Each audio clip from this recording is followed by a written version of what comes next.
Salutare fraților și bine v-am regăsit la un nou videoclip, băieți. Astăzi în acest video vreau să vă arăt cum să faceți o mașină cu glitch de viteză, băieți. Adică o mașină care să prindă mii la oră, zeci de mii de kilometri la oră. O nebunie, băieți. Dar mai mult decât atât, acest lucru îl vom face fără a folosi vreun hack sau Game Guardian sau nu mai știu eu ce. Deci este 100% real, băieți. Așadar, ce trebuie să faceți voi este să puneți pauză în acest moment, băieți, și să dați un like la acest videoclip dacă vreți să vă mai arăt și alte metode pe care le-am descoperit. Așadar, nu uitați, pauză acum, un mare like, băieți, să facem 300-400 de like-uri la acest videoclip, ca de obicei, și o distribuire să vadă și prietenii voștri dacă nu știau despre acest lucru. Așadar, fraților, haideți să vă arăt cum puteți face. Ei bine, după cum puteți vedea, suntem pe versiunea normală de Car Parking Multiplayer, da? Hai să vă și arăt. Suntem pe versiunea de Car Parking Multiplayer, adică pe aceasta, cea normală de pe Magazine Play, care se joacă toată lumea. Noi astăzi vom face o mașină Honda Civic cu glitch de viteză. Mulți ați spune că e simplu. Ei bine, nu e simplu, băieți, pentru că nu mai poți face acest lucru de când a băgat noile update-uri. Așadar, eu în acest videoclip am să vă arăt cum puteți păcăli acest joc și să faceți în continuare fără hack-uri.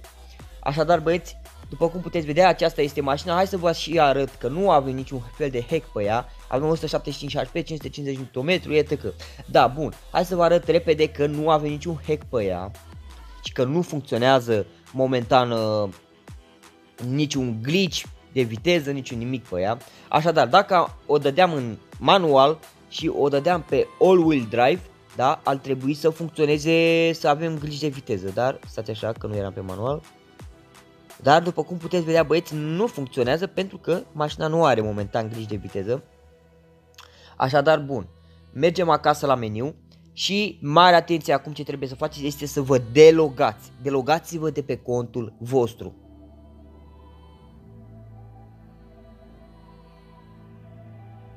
Bun, băieți, acum așteptăm să ne delogheze. Am un cont destul de consistent aici, destul de șmecher și durează un pic să mă loghez, să mă deloghez de pe el, mai ales să mă loghez durează foarte mult, foarte mult. Cred că mereu aștept câte 4-5 minute să mă bage în joc,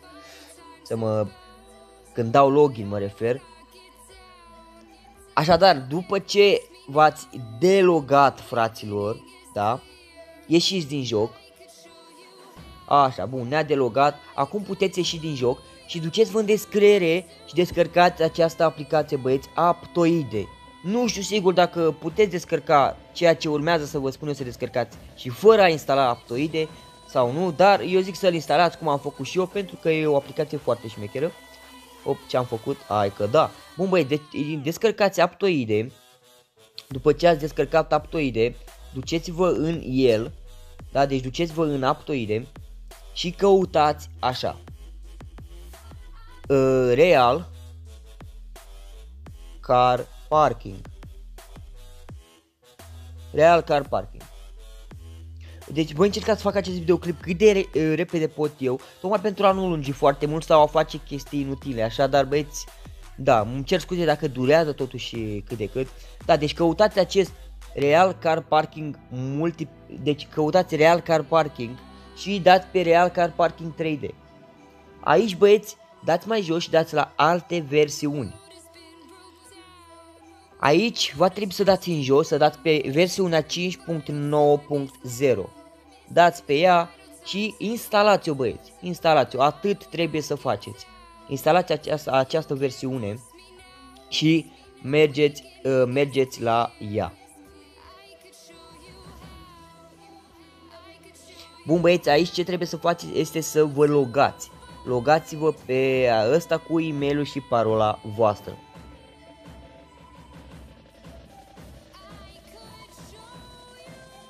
Bun, băieți, ne-am logat cu e-mail și parola. Acum va trebui să așteptăm un pic, pentru că v-am spus, jocul ăsta la mine efectiv am un cont care se încarcă foarte, foarte greu. Așadar, băieți, revenim după.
Bun băieți, haideți că ne-am logat pe cont. Acum duceți-vă la car upgrade și după cum puteți vedea avem 175 HP, 5500 Nm, deci este exact ca în versiunea de cealaltă, da? Deci vedeți, suntem pe versiunea de HD, da? Bun, dăm pe exterior, nu, pe tuning băieți, mă scuzați, dați pe tuning și va trebui să cumpărați ultimul motor, cumpărați-l și dați set. Eu le-am cumpărat deja, voi va trebui să le cumpărați acum, o să vă trebuiască undeva la 700.000, am estimat eu. Dați set, dați other, dacă nu-l aveți cumpărat, da, deci dați pe el cu buy și set, da? Other și cumpărați Tripper Turbo, cumpărați New X-Out, așa, dați pe chip tuning, dați pe brake, cumpărați fast gearbox, intercooler, da, deci nu trebuie să cumpărați neapărat toate astea, dar eu le-am cumpărat pe toate. Bun, acum ce trebuie să faceți voi, mă băieți, este să dați înapoi, da, vă duceți la altă mașină, vă duceți la altă mașină, eu am să mă duc la un Nissan GTR. Sfatul meu este să vă duceți exact la fel cum mă duc și eu la această mașină.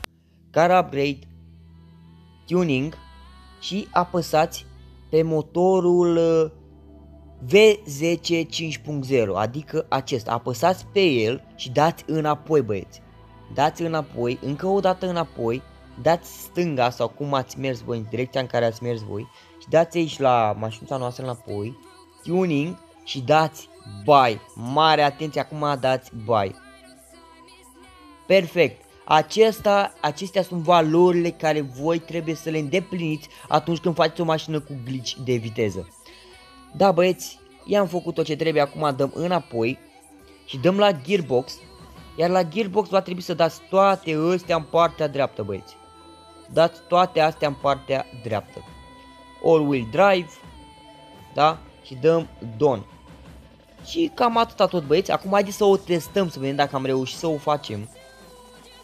Desigur vor fi foarte multe comentarii care au să spună că nu am reușit să fac sau... Dar este foarte simplu, băieți, dacă nu ați reușit, pur și simplu luați-o de la capăt, pentru că această metodă funcționează, este 100% reală și fratele vostru încearcă să vă ajute pe toți, dar oricum încerc să vă răspund la comentarii dacă aveți vreo problemă, așadar nu uitați să lăsați un comentariu dacă aveți vreo problemă. Bun, verificăm să fie pe all-wheel drive, așadar nu era, o dăm noi acum.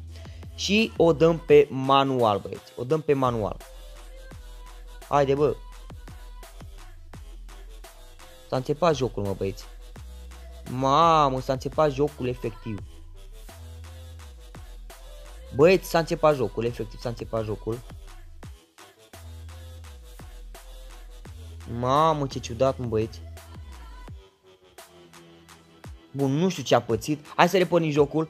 Pe prima dată când mi se întâmplă așa ceva. Hai să mergem să repornim jocul.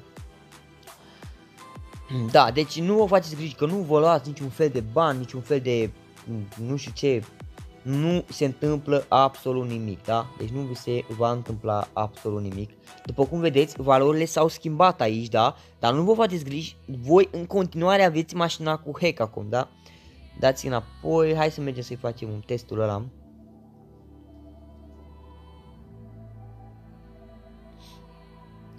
Bun, băieți, vă uitați să fie pe all-wheel drive, perfect. Și acum dați-o pe manual, da? Ia uitați acum pe manual. Ia uitați, mă, băieți, deja avem 400. Deci ați văzut, băieți, acum avem pe ea glitch de viteză. Da? Ia uitați. Hai că am prins deja 1000 aproape. Bun, băieți, avem 1000. Deci am făcut o mașină cu glitch de viteză pe acest joc, da? Acum tot ce trebuie să faceți este să mergeți acasă și să dați save, fraților, la acest cont, da? Dați save. Ia uite, bă, vine ploaia, să moară Jacksana, spui că vine ploaia, ești nebun? Ia uitați-vă ce tare se vede, bun. Băieți, acum aduceți-vă și dați save la contul vostru.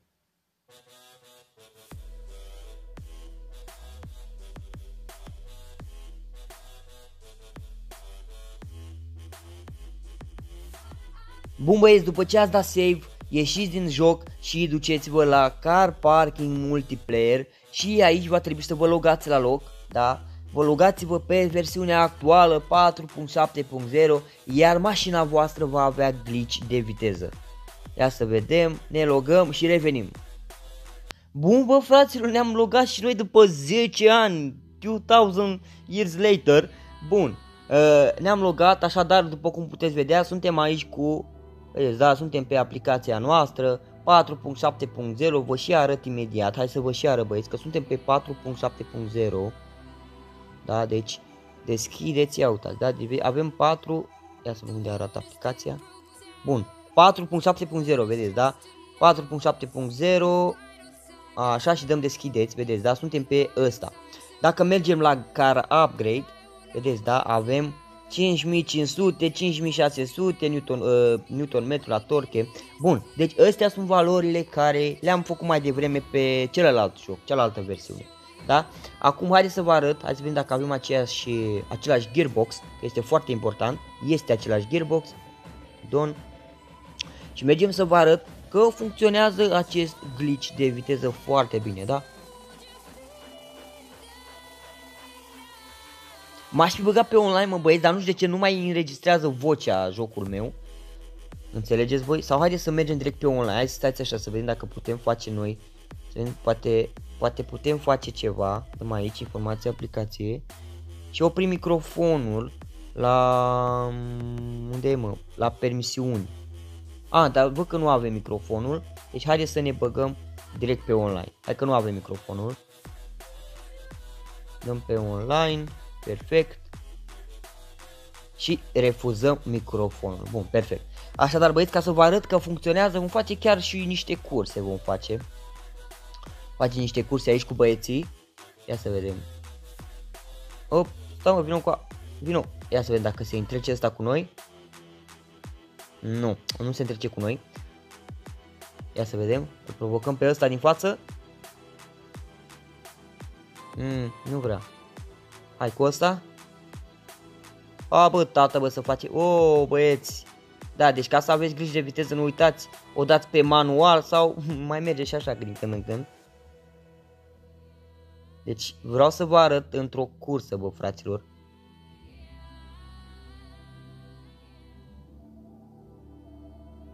Da, stai să dăm la ăsta. Acum să vedem dacă găsim pe cineva. Uite, mă, că a acceptat ăsta. Bun, perfect. Haide, mă, mergi. Bun.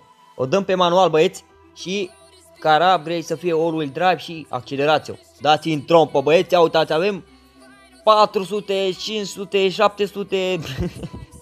Deci avem 1000 la oră. L-am luat cu 1000 la oră de kilometri, așa. Bun, avem max speed 480. Să o crezi tu, tată, că am avut acolo 900 și ceva de kilometri la oră. Unde suntem, mă, băieți? Că nu mai văd camera. Dar unde e camera? Uite aici. Bă, nu prea mai jucat Car Parking în ultima vreme. Eu mă joc mai alte jocuri. Dar, da, e un joc foarte mișto și rămâne foarte șmecher. Așa, dar dacă vă dați jos din mașinuță, bună, singură, săraca. Autopilot, ne-a băgat autopilot, băieți. Ia uitați aici, mașinuța mea face ca nebuna singură. Foarte șmecher, da, deci nu uitați, lăsați un like la acest videoclip, fraților. Dacă vreți să vedeți mai multe chestii de genul și ce mai puteți face cu această șmecherie, lăsați jos în comentarii și fratele vostru face un nou videoclip despre mai multe chestii. Așadar, băieți, vă pup, respect în comentarii, nu uitați, vă pup, fratele vostru, respect. Ne auzim în următorul videoclip, băieți. Pa, pa!